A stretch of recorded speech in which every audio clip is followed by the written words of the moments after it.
मणिपुर, नागालैंड के बारे में बात करी, जी। जो हमें नॉर्थ ईस्ट के बारे में बात करी, तो इनको ये शायद इनके ज़हन में होगा खैबर पख्तूनख्वा जो बॉर्डर करता है कि पाकिस्तानी प्रोविंस के, ये खैबर पख्तूनख्वा है, वो इनके नॉर्थ ईस्ट में बलूचिस्तान की तरफ को बहुत बॉर्डर करता है।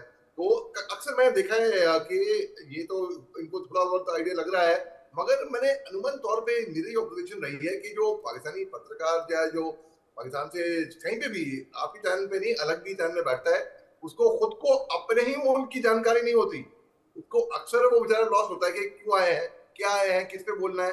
उसको वो रिसर्च करके नहीं आया होता है। कम से कम भाई साहब को तो मालूम है कि कम से कम, जो मुझे शुक्र है मुझे कि इनको मालूम है कि कम से कम मणिपुर कहाँ है। इनको अगर ये भी मालूम है कि मणिपुर कहाँ है, इनको ये भी मालूम होगा कि मेजर मोहम्मद अली शाह ने मणिपुर के इतने ज्यादा एनालिसिस करें, इतने ज्यादा एनालिसिस करें, शायद दुनिया में किसी ने नहीं करी होंगे। ये इनको पता होगा, क्योंकि मेरे को बहुत मोहब्बत है अपने north east part of India से, खासतौर से मणिपुर के, वहां की बोली भी बोलता हूँ मैं।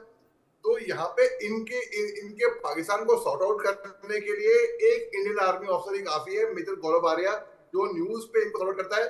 नॉर्थ ईस्ट के विषयों पे एक आर्मी ऑफिसर जो बोलता है, वो मेजर मोहम्मद अली शाह। तो हम तो इनको इतना आइडिया होना चाहिए। इसके अलावा जी। इनको अगर इनकी मुल्क के बारे में बताएं, तो इनको ये मालूम होगा कि बलूचिस्तान सबसे बड़ा लार्जेस्ट प्रोविंस है पाकिस्तान में, लैंड एरिया के मुताबिक, और लीस्ट पॉपुलेटेड है।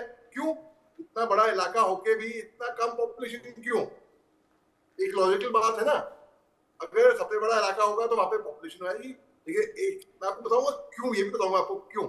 ठीक जी। है, अब वो मैं आपको बताया खैबर पख्तूनख्वा, जो इन्होंने, ये शायद इनके ज़हन में आया होगा।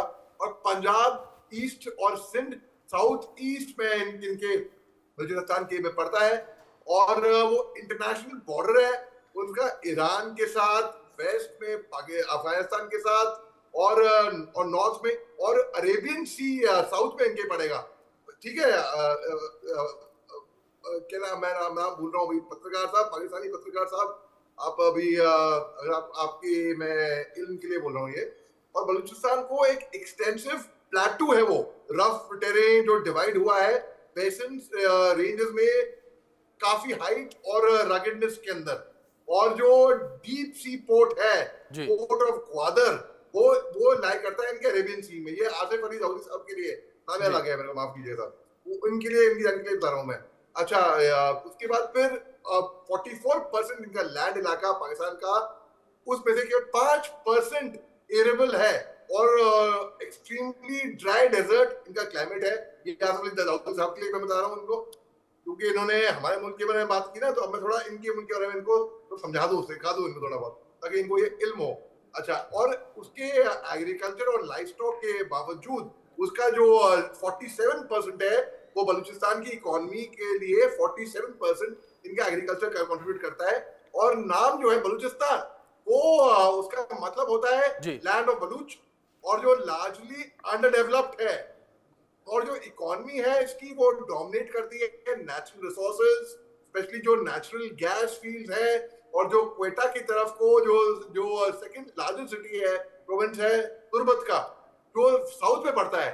और जो वो जो जो एक और इलाका है वहां पे, जो ग्वादर पोर्ट के साइड का, वो फ्यूचर बिजनेस हब की तरफ से माना जाता है। अब जी। मैं आसिफ अली दाऊदी साहब को मैं बोलता हूँ उनके मुल्क के बारे में, मैं आंख बंद करके मैं बोल दूं कि भाई इनसे अच्छा बोल दूं मैं।